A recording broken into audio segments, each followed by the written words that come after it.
पाते हैं या आपको सच्ची समाधान नहीं मिल पाता है। तो जब हम यूपीएससी की तैयारी में आते हैं तो सबसे पहले हम समझते हैं कि चुनौती क्या है। जब हमारा स्टूडेंट तैयारी करने बैठता है तो उसको लंबे समय तक पढ़ाई करनी पड़ती है, बहुत लंबे समय तक चेयर पे, टेबल पे या क्लासेस में बैठना पड़ता है। तो जो शारीरिक और मानसिक दो वर्ड हैं, इनको मैं दो अलग अलग कर रहा हूं। सबसे पहले जो स्ट्रेस आता है वो बॉडी पर आता है। समझिए कि स्ट्रेस आता कहां है। जब आप लंबे समय तक चेयर पे बैठते हैं, राइट दोस्तों, तो जब आप लंबे समय तक चेयर पे बैठते हैं और आपको पढ़ना पड़ता है तो आपकी कमर का निचला हिस्सा और आपके गर्दन के नीचे का हिस्सा, राइट, ये सबसे पहले स्ट्रेस होना शुरू होता है। दूसरा, जो हमारा ब्लड सर्कुलेशन होता है वो अंडर ग्रेविटी नीचे की तरफ आता है। इस बात को बहुत ध्यान से समझिएगा। और लगातार पैरों की तरफ ब्लड सर्कुलेशन बनता है। धीरे धीरे ये जो अंडर ग्रेविटी मूवमेंट होता है, हमारी मस्कुलर के ऊपर एक टेंशन आनी शुरू हो जाती है। हमारी इस एड़ी से और हमारी इस गर्दन के नीचे एक मसल होती है, बहुत ही महत्वपूर्ण, इसको हम लोग फेसिया मसल्स कहते हैं। ये बहुत ही इंपॉर्टेंट होती है ब्लड सर्कुलेशन के लिए। ये न्यूरल ट्रांसमिशंस के लिए भी बहुत इंपॉर्टेंट होती है, यानी आपके दिमाग की सजगता कितनी है, आप लंबे समय तक ध्यान से पढ़ पा रहे हो या नहीं पढ़ पा रहे हो। तो पहला तो दिक्कत आपकी मस्कुलर आती है, यहां बहुत दिक्कत हो जाती है। जैसे कमर में दर्द शुरू होना, गर्दन में दर्द शुरू होना, पिंडलियों में यानी कि जो आपके थाइज है उसमें पेन होना, थोड़ा ये जो काफ मसल्स होती हैं इसमें एक सूजन सी आनी शुरू हो जाती है, टूटन शुरू हो जाती है और ये सेगमेंट्स बने रहते हैं। मुझे लगता है कि आपको पहला तो आपको ये दिक्कत आती है अगर आप लॉन्ग टर्म तक यहां पर बहुत लंबे समय तक पढ़ते हैं। धीरे धीरे स्टूडेंट इन चीजों पे ध्यान नहीं देता क्योंकि वो जुनून में होता है, उसको पता है मुझे किसी भी हालत में पढ़ना है। लेकिन जो तुम्हारा शरीर है वो तुम्हारा सबसे बड़ा इंस्ट्रूमेंट है, वो चीज है जिसके माध्यम से आप कोई चीज हासिल कर लेते हो। नतीजा होता है कुछ महीने बाद उसको थकान लगनी शुरू हो जाती है, उसकी इफिशिएंसी कम हो जाती है। मेरे पास टाइम मैनेजमेंट के जो ग्राफ आए वो 7 घंटे, फिर 5.5 घंटे, 6 घंटे, ऐसे जो डाउन होना शुरू हो जाता है। लेकिन उसको ये पता ही नहीं चलता कि मैं किससे बात करूं और मेरी प्रॉब्लम है क्या बेसिकली। इसके बाद अगली जो शरीर में प्रॉब्लम आती है, जब फेसिया मसल्स टाइट होनी शुरू हो जाती है तो ब्लड सर्कुलेशन कम होना शुरू हो जाता है। Most of the time pain रहता है, वो अपनी गर्दन पे हाथ रखता है, कमर पे हाथ रखता है, थाइस पेन होता है, बार बार मन करता है जाए बिस्तर पे जाके थोड़ी देर सो जाएं। वो 40-45 मिनट्स में वो इससे ज्यादा कॉन्सेंट्रेट नहीं रह पाता। उठ उठ के बार बार जाना, टहलना, चाय पीना, अपने आप को बॉडी को मूवमेंट कराना, बॉडी में हमेशा चट चट की आवाजें होना, तो ये सारी चीजें उसके साथ होनी शुरू हो जाती हैं। नतीजा क्या होता है कि उसकी इफिशियंसी या तो कम होनी शुरू हो जाती है या वो अपने टेबल पे जब बैठता है तो उसको पेन बहुत ज्यादा होना शुरू हो जाता है। इसकी वजह से उसका दिमाग जो है वो अपने सब्जेक्ट पे फोकस होने की बजाय पेन पे ज्यादा फोकस रहता है, उसको मिटिगेट करने में ज्यादा फोकस रहता है। अब ये तो हो गई पहली समस्या। दूसरी समस्या होती है जब आप लड़के पढ़ाई करते हैं कहीं बाहर तो न्यूट्रिशन लेवल आपका कम होना शुरू हो जाता है। धीरे धीरे चूंकि आप टिफिन का खाना खा रहे हैं सिंपल, आपको ये नहीं पता कि आपके पास प्रोटीन डाइट कितनी है, कार्बोहाइड्रेट कितना है, फैट कितना है, कितना बॉडी में जो है इनपुट जा रहे हैं, विटामिन। धीरे धीरे आपके साथ ये चीजें आनी शुरू हो जाती हैं और आपकी बॉडी में न्यूट्रिशन लेवल कम हो जाता है। कई स्टूडेंट्स को मैंने देखा है वो सिर्फ पेट भरने के लिए खाना खाते हैं, कुछ भी मिल जाए हम ये खा लेंगे, चावल दाल ही खा लेंगे, बाकी न्यूट्रिएंट्स हमें कोई मतलब नहीं होता। नतीजा होता है कि जब कुछ एसेंशियल विटामिन हमारे शरीर में कम हो जाते हैं तो हमारे दिमाग की काम करने की एफिशिएंसी कम होती चली जाती है, उसको कुछ इल्यूजन्स होने शुरू हो जाते हैं। आप ज्यादा देर तक आप कॉन्सेंट्रेट नहीं रह सकते, आप ज्यादा देर तक किसी चीज पर फोकस नहीं रह पाते हैं और धीरे धीरे आपका फोकस जो है डिसओरिएंट होना शुरू हो जाता है। स्टूडेंट को यह लगता है कि शायद वही कमजोर है और वो ऐसा नहीं कर पा रहा है, लेकिन वो ये नहीं जानता कि उसके शरीर में एसेंशियल जो न्यूट्रिशन लेवल है वो काफी कम होता चला जा रहा है। फिर वो अपने आप को जगाए रखने के लिए, अपने आप को फोकस रखने के लिए चाय, कॉफी या कुछ स्मोकिंग को शुरू कर देता है। इसको थोड़े समय के लिए स्टिमुलेशन होता है लेकिन धीरे धीरे उसकी बॉडी इसको भी अडॉप्ट कर लेती है। फिर वो और ज्यादा चाय पीता है, नतीजा होता है उसका डाइजेस्टिव सिस्टम और ज्यादा बस्ट होना शुरू हो जाता है और ऐसा देखा जाता है कि कुछ समय बाद वो अपनी तैयारी से कहीं दूर चला जाता है। उसको थोड़ी देर के लिए निकोटीन शॉट्स या उसको जो है वो सिगरेट के शॉट्स तो मिलते हैं, कैफीन शॉट्स मिलते हैं, लेकिन जितना शॉट्स उसको मिलता है उससे ज्यादा उसको जो है वो उसको थकावट हो जाती है। 20-25 मिनट बाद बॉडी फिर ड्रोजी हो जाएगी, सुस्त हो जाएगी। वो समझ नहीं पाता और वो अपने आप को दोष देता है कि भाई मैं ही नहीं पढ़ पा रहा हूं, मैं पापा को क्या जवाब दूंगा, सोसाइटी को क्या जवाब दूंगा। और अब यहां से शुरू होता है मेंटल गेम। और मेंटल गेम क्या होता है, जब आपका शरीर काम नहीं कर रहा होता है तो आपका ये जो दिमाग है, ये दिमाग तुम्हारे पूरे शरीर की 20% ऑक्सीजन रिक्वायरमेंट इसको होती है। ये सुपर मशीन है और ये जो ऑक्सीजन सप्लाई होती है वो ब्लड के थ्रू होती है। अंडर ग्रेविटी आपका ब्लड जा रहा है पैरों की तरफ और आपके दिमाग को चाहिए सबसे ज्यादा ऑक्सीजन सप्लाई, और अगर ये ऑक्सीजन सप्लाई धीरे धीरे कम होती चली जाती है तो यहां पर हमारे सामने दिक्कतें बढ़ती जाती हैं, हमारे माइंड की एफिशिएंसी कम हो जाती है और हमारे जो मेंटल ब्रेक्स होते हैं वो 40 मिनट से नीचे आने शुरू हो जाते हैं। यानी 20 मिनट 25 मिनट, इससे ज्यादा हम कंसंट्रेट नहीं कर पाते, हम याद नहीं रख पाते। जैसे ही 20 मिनट या 25 मिनट होता है हमें भ्रम होना शुरू हो जाता है, हम भूलना शुरू हो जाते हैं, हम उसको कैप्चर नहीं कर पाते। क्यों? क्योंकि हमें पता ही नहीं है कि हमारे साथ क्या हो रहा है। खासतौर पे तब जब आप छोटे छोटे कमरों में, बंद कमरों में जिसमें ऑक्सीजन सप्लाई नहीं हो रही है, आप पढ़ते चले जा रहे हो, आप इसलिए खिड़कियां बंद करके रखे हो, शोर आ रहा है, रोशनी आ रही बेवजह, मुझे फोकस करके रख ले, लेकिन आपको नहीं पता कि आप जिस डब्बे में हो उस डब्बे में ऑक्सीजन की कमी होती चली जा रही है। इसके बहुत ही ज्यादा घातक परिणाम हो सकते हैं। तो अब हम यहां बात करेंगे कि इसके अगले चरण में हमें क्या करना है। अब जब हमारा अगला सिस्टम आता है वो होता है कि इन परेशानियों में हमारे दिमाग की ऊर्जा उलझ जाती, मुझे पेन हो रहा है, मैं याद नहीं रख पा रहा हूं, और धीरे धीरे हमारे मन के अंदर एक सबकॉन्शियस माइंड होता है, उस सबकॉन्शियस माइंड को निगेटिव सिग्नल जाने शुरू हो जाते हैं कि भाई मेरी बॉडी में या मेरे अंदर कुछ चीजें ठीक नहीं चल रही हैं, और ये जो सिग्नल है वो परसीव होते होते बहुत गहरे बैठ जाते हैं। हम फिर अन्य चीजों की तरफ बिलीव करना शुरू कर देते हैं, शायद मेरी किस्मत अच्छी नहीं है, शायद इस बार मेरा सिलेक्शन नहीं होगा, शायद यूपीएससी मेरे माध्यम की वजह से मुझे रिजेक्ट कर रहा है, शायद ये टीचर ठीक नहीं है। बहुत सी चीजें हमारे दिमाग में आती हैं और मोस्ट ऑफ द टाइम हमारी टेंडेंसी होती है हम उनके एक्सक्यूजेस ढूंढते हैं, कारण ढूंढने के बजाय एक्सक्यूजेस ढूंढते हैं। भाई ये ऐसा नहीं हुआ होता तो मैं आईएएस बन जाता, भाई तेरा जो है मेंस लिख रहा होता, तमाम इस तरह की बातें हम करते रहते हैं। धीरे धीरे ये गहराई में बैठता चला जाता है और इसके बाद एक बहुत खतरनाक चीज जनरेट होती है जिसको हम लोग बोलते हैं फियर। ये फियर आपने उसी समय जनरेट कर दिया था जिस समय आप अपनी बॉडी को मेंटेन नहीं कर पा रहे थे। फियर चलना शुरू होता है, क्या मेरा सिलेक्शन होगा, क्या मैं ठीक कर रहा हूं, पापा कह रहे थे कि तुम कोई और छोटी मोटी नौकरी कर लो, चाचा कह रहे थे एग्जाम कोई और दे लो, ये तुम्हारे बस का नहीं है। धीरे धीरे ये राक्षस तुम्हारे अंदर बड़ा होना शुरू हो जाता है और पोजीशन और खराब हो जाती है जब ये फियर कन्वर्ट हो जाता है फोबिया में। फोबिया में कन्वर्ट होने के बाद फिर तो वापस लौटना बहुत ही मुश्किल होता है, फिर तो श्योर शॉट असफलता ही हमारा इंतजार कर रही होती। तो देखा दोस्तों किस तरह शरीर में होने वाली दिक्कतें किस तरह हमें जो है वो हमें मानसिक दिक्कतों की तरफ लेकर चली जाती हैं और हमें ये पता ही नहीं चल रहा होता है कि हम पूरी दुनिया को ये दिखा रहे हैं कि भाई मैं 7 घंटे 8 घंटे अपनी चेयर पर बैठ रहा हूं, मैं क्लास जा रहा हूं, लेकिन कोई नहीं बता रहा है कि आपके अंदर क्या हो रहा है, कोई बात करने को तैयार नहीं। और धीरे धीरे आप अपनी इन कमियों को किससे कहूं कि मेरी थाइज में पेन हो रहा है, किससे कहूं कि मैं जब चेयर पे बैठ रहा हूं तो 15-20 मिनट बाद मुझे वो चीजें पकड़ में नहीं आ रही हैं, क्योंकि ये मेरी कमी है। कोई मेरा मजाक उड़ाए, बोले तुम्हारा पढ़ने में मन नहीं लगता, ज्यादातर यही बात की जाती है, लेकिन कोई मुझे मेरी प्रॉब्लम का सही सॉल्यूशन देने को तैयार नहीं है। तो अब मैं आपसे यहां बात करूंगा कि इस चैलेंज के बाद सॉल्यूशन क्या हो सकता है। तो जैसा कि मैंने आपसे कहा कि अपने टाइम टेबल में, बहुत ध्यान से इस बात को सुनिएगा, अपने टाइम टेबल में 30 मिनट्स अपनी बॉडी और अपने माइंड के लिए इन्वॉल्व करके रखिए, क्योंकि ये टाइम किलिंग नहीं है। अरे मैं एक्सरसाइज करने थोड़े ना आया हूं, नहीं, ये इन्वेस्टमेंट है, इन्वेस्टमेंट, ये निवेश है आपका। आपको 30 मिनट्स आपको देना ही पड़ेगा। जैसे सिंपल सा फंडा मैं आपको बताता हूं, आप अपनी जो फेशिया मसल्स है उस पर काम करना शुरू करिए। आप कम से कम 15 मिनट की ब्रिक वॉकिंग करिए। ब्रिक वॉकिंग में आप मोस्टली एड़ी को पहले रखते हैं और तेजी से चलते हैं।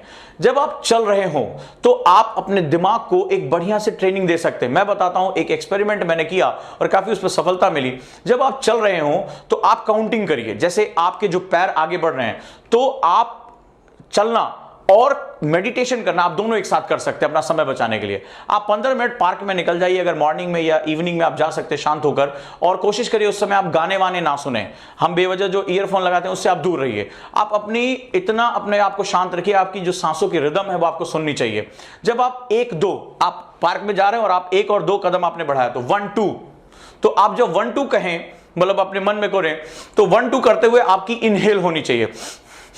आपने 2 कदम बढ़ाया, अब अगला 3 और 4, तो 4 में क्या होगा, 3 और 4 में एक्सेल होना चाहिए, यानी आप जो है वो अपने डायफ्राम को प्रेस करते हुए अपनी सांसों को बाहर छोड़ेंगे। फिर 5-6 इनहेल, 7-8 एक्सेल, आप उसको बाहर निकालेंगे। यानी अगर आप 4 की काउंटिंग कर रहे हैं, 2-2 की साइकिल चल रही है, 2 इनहेल 2 एक्सेल, यानी आपकी जो काउंटिंग होनी चाहिए वो हमेशा 4 के टर्म्स में होनी चाहिए। 4, 8, 12, 16, 20। इसका मतलब है कि जब आप चल रहे हैं तो पहला आपको फायदा हुआ, आपने ज्यादा से ज्यादा ऑक्सीजन इनटेक किया। इसका क्या होगा फायदा, आपके जो न्यूरल सिस्टम है, आपका दिमाग जो है वो रिचार्ज हो जाएगा। जैसे आप अपने मोबाइल की बड़ी चिंता करते हैं, साहब बैटरी एक बची है, जल्दी से उसको रिचार्ज करना है, पावर बैंक लेके चलना है, और जो तुम्हारी जिंदगी का सबसे इंपॉर्टेंट सेगमेंट है उसके रिचार्ज के बारे में आप बात ही नहीं कर रहे हो कि वो कैसे रिचार्ज होगा। मोबाइल की इतनी चिंता पड़ी हुई है, और जो तुम्हें जिंदगी की सारी सुविधाएं दे देगा, तुम्हें जिंदगी के मुकाम पहुंचाएगा, उसमें तुम्हारी कोई चिंता ही नहीं है। तो इसको रिचार्ज करो, और इसको रिचार्ज करने का तरीका क्या है, 2 इनहेल 2 एक्सहेल। अगर इसमें दूसरा सबसे बड़ा फायदा जो मैंने एक्सपेरिमेंट किया वो ये है कि आप अपने फोकस, अपने जो ब्रीथ है उस पर फोकस करते हो। क्यों? अगर आपकी काउंटिंग में 5 3 7 आ गया, इसका मतलब आप भटक गए। तो हम मेडिटेशन में बेसिकली करते क्या है, मेडिटेशन में जब हम चाहे अनुलोम विलोम करें, चाहे हम कपालभाति करें, अपनी ब्रीदिंग पे तो फोकस करते हैं। तो आपको ये 2-2 मिनट नहीं निकालना है, आप चल भी रहे हैं, अपना वेट भी मेंटेन कर रहे हैं, ज्यादा से ज्यादा ऑक्सीजन भी ले रहे हैं, और ऑक्सीजन लेते समय आपका जो माइंड है, जो कंसंट्रेशन है, वो आपके रिदम पे है कि इवन पे 1 2 मुझे मान लीजिए इनहेल करना है, 3 4 मुझे एक्सहेल करना है, ठीक है, यहां निकल कर आया। अगर आपका जो है आया, फिर भाई मुझे 5 6 इनहेल 7 8 एक्सहेल। आप डायफ्राम को फैला रहे, खूब कस के सांस खींचिए, फिर कस के सांस छोड़िए। आप देखेंगे 15 से 20 मिनट की वॉक में आप इतना शांत हो जाएंगे, इतना कॉन्सेंट्रेट हो जाएंगे, और न सिर्फ इससे आपकी बॉडी मेंटेन रहेगी, आप जो है वो अपने आप को कॉन्सेंट्रेट भी करना शुरू करेंगे और अपनी ऑक्सीजन सप्लाई को मेंटेन करके रखेंगे। इसका दूसरा जो सेगमेंट है, इसके बाद आप आगे झुकने का एग्जाम जो है वो एक्सरसाइज करिए, यानी पैरों को स्ट्रेट, घुटनों को स्ट्रेट रख के आप अपने पंजों को, ये जो आपकी हथेली है, इनको अपने पंजों के साथ लगाने का प्रयास करिए सीधे झुककर। इसका फायदा होगा, जो आपका फेसिया मसल्स है वो स्ट्रेच करती है, वो जो शॉर्टन हो जाती है, छोटी हो जाती है, वो धीरे धीरे फ्लेक्सिबल होगी और ब्लड सप्लाई आपकी बढ़नी शुरू होगी। अगर वो आप एक बार आगे की तरफ झुक रहे हैं तो एक बार हाथों को पीछे ले जाकर ऊष्टासन में आप इसको पीछे की तरफ लेकर जाएं, यानी वो लगातार कॉन्ट्रैक्ट होगी, सिकुड़ेगी, फैलेगी, सिकुड़ेगी, फैलेगी। इसमें उसकी ब्लड सर्कुलेशन बढ़ जाएगा, और ये जो दोनों पेन है इससे आपको छुट्टी मिल जाएगी। अब मैं तीसरे हिस्से पर आता हूं, बहुत ध्यान से इसको सुनिएगा। जब आप 2 घंटे या 2.5 घंटे की क्लास से लौट कर आए तो आप किसी बेड के सहारे या दीवार के सहारे आप जमीन पर जो है वो लेटिए, और अपने पैरों को आप ऊपर की तरफ उठा लिए 90 डिग्रीज में। यानी अगर ये दीवार है और अगर आप यहां लेटे हुए हैं सपोज दैट, तो अपने पैरों को ऊपर की तरफ उठा के रखिए, राइट। यानी आपका जो नेचुरल मूवमेंट है उसके अगेंस्ट ये मूवमेंट होगा।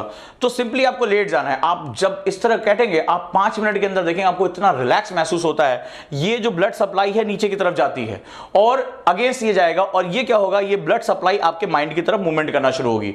आप डीप ब्रीदिंग कर पाएंगे, आपके पैरों में बहुत हल्कापन सा महसूस होगा, और यहां जब ब्लड सप्लाई जो नीचे की तरफ जा रही थी वो रिवर्स हो जाएगी। सिंपली 5 मिनट या 10 मिनट आप जो है वो दीवार के सहारे पैरों को ऊपर कर लीजिए, चुपचाप लेट जाइए, गाने सुनिए, रिलैक्स करना और रिलैक्स करिए, और देखेंगे नेचुरली ब्लड सप्लाई जो है वो आपकी तरफ आएगी। 10 मिनट के अंदर आपको ऐसा लगेगा पैरों में कितना हल्कापन आ गया है, मुझे कितना जो है रिलैक्स मिल गया है। अब दूसरे हिस्से पे आते हैं, और दूसरा हिस्सा न्यूट्रिशन।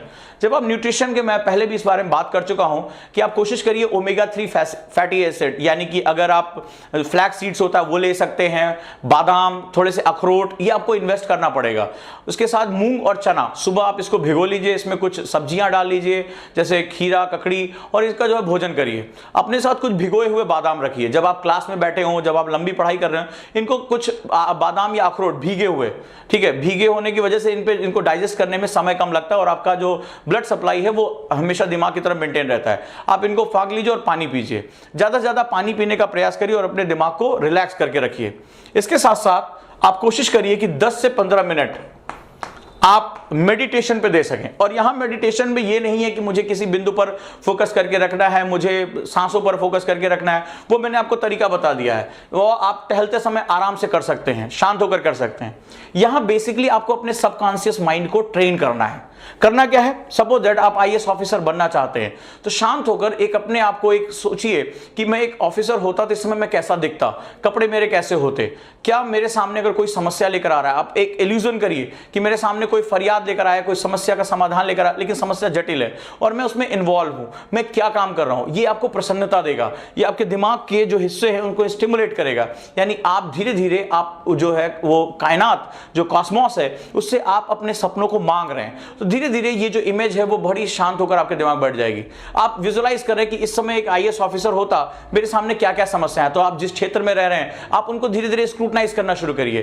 कितने लोग यहाँ पर दिव्यांग हैं, कितने लोगों को क्या दिक्कतें हैं, कितने लोगों को समस्या आ रही है, उनको विजुलाइज करिए और फिर देखिए आप उनके जो है समाधान कैसे दे सकते हैं। 15 मिनट का इसको हम लोग बोलते हैं सेल्फ इमेजिंग। इट्स कॉन्सेंट्रेशन नहीं है, सेल्फ इमेजिंग है। आप अपनी इमेज बना रहे हैं और आपका सबकॉन्शियस माइंड उस निगेटिविटी और उस लोड को बाहर फेंक कर आपकी इमेज को बिल्डअप कर रहा है। जब आपकी इमेज बिल्डअप होनी शुरू हो जाती है तो आपका सबकॉन्शियस माइंड कॉस्मोस से जुड़ जाता है और जब आप कॉस्मोस से जुड़ जाते हैं, गहरे से जुड़ जाते हैं, तो आपका कॉस्मोस जो है वो एनर्जी जो है उस जो आपने एक दायरा बनाया था, एक इमेज बनाई थी, उसको पाने के लिए, उसको सच करने के लिए बेताब हो जाती है। और दुनिया के हजारों लाखों लोगों ने इस ट्रेनिंग को पाकर इसको करके, चाहे वो माइकल फेल्प्स रहे हो, चाहे बिल गेट्स रहे हो, चाहे फेसबुक के सीईओ रहे, कोई भी जो दुनिया के महानतम लोग हैं, इन्होंने इस चीज को साकार किया है और अपने दिमाग को स्टिमुलेट किया है। तो सेल्फ इमेजिंग प्रोसेस के लिए आप 15 मिनट दीजिए और रिलैक्स रहिए। तो दोस्तों ऐसा कहकर जो आपका न्यूट्रिशन है, बादाम हो गया, ओमेगा 3 फैटी एसिड हो गया, कभी कभी जैसे जाड़े आ रहे हैं तो आप उसमें वेजिटेबल जो सूप है या जूस है उसको ले सकते हैं और अपना ध्यान रखिए, क्योंकि आपका शरीर और आपका दिमाग अगर इस पूरी प्रक्रिया में कोई तुम्हारा सबसे अच्छा दोस्त है, सबसे ताकतवर हथियार है, तो ये दो है। अगर ये दोनों डिस्टर्ब हुए और ये दोनों एक दूसरे के साथ लिंक होते हैं तो निश्चित रूप से आप सफलता से बहुत दूर हो जाएंगे। ना तो नई एनसीईआरटी काम आएगी, ना ना स्टैंडर्ड बुक्स, ना बेसिक बुक्स, ना टीचर, ना सेल्फ स्टडी, सब कुछ धरा का धरा रह जाएगा और आप अपने सपनों से बहुत दूर चले जाएंगे। उजांग आईएएस एकेडमी का हमेशा यह प्रयास रहा है कि आप सशक्त बने, ताकतवर बने, अपने लिए मार्ग खोजें, क्योंकि आपके द्वारा किया गया प्रयास मेरे इस राष्ट्र की आधारशिला बनेगा। मैं अपने राष्ट्र से बहुत प्यार करता हूं, अपने देश से बहुत प्यार करता हूं, सचेत रहता हूं कि मेरा खुद का कंट्रीब्यूशन क्या होगा।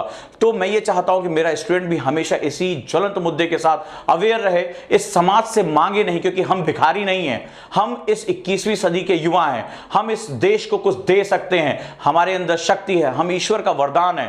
तो हम अपनी शक्ति को, अपने कंट्रीब्यूशन को, अपने इरादों को क्यों मरने दें? क्यों किसी हालात पे, किसी व्यक्ति पे या किसी के द्वारा कहे गए कथन पे अपने आप को बर्बाद कर बैठे? हम जानते हैं कि हमारे हाथों में वो मशाल है जो सुनहरे देश का भविष्य लिखेगी। मैं इसी इरादे के साथ निकला, अकेला निकला, कारवां चल पड़ा। आप भी निकलिए, देखिए आप कल कैसे इस राष्ट्र के हीरो बन जाते हैं और लोग आपको न सिर्फ पूजते हैं, अपने जीवन का आदर्श मानते हैं। खुद में विश्वास करना सीखिए, खुद में ताकत अपनी समझिए, क्योंकि आप ईश्वर की एक महान कृति हैं। मैं विश्वास करता हूं अब आपकी बारी है। मिलते दोस्तों किसी अन्य प्रश्न के साथ, और अपने प्रश्न पूछते रहिए, बिल्कुल ही बिना डरे आप ये बात करिए और अपने प्रश्नों को हम तक पहुंचाइए और इस वीडियो को उन लोगों तक जरूर पहुंचाइए जिनको इसकी जरूरत है, जिनको आप समझते हैं कि शेयरिंग ही केयरिंग है। धन्यवाद दोस्तों। Start to end, giving your day 100%. After it all, have you still got the energy to do more? Yes. Soy protein and fibers, healthy energy packed in delicious Sofit. Sofit, healthy energy to do more.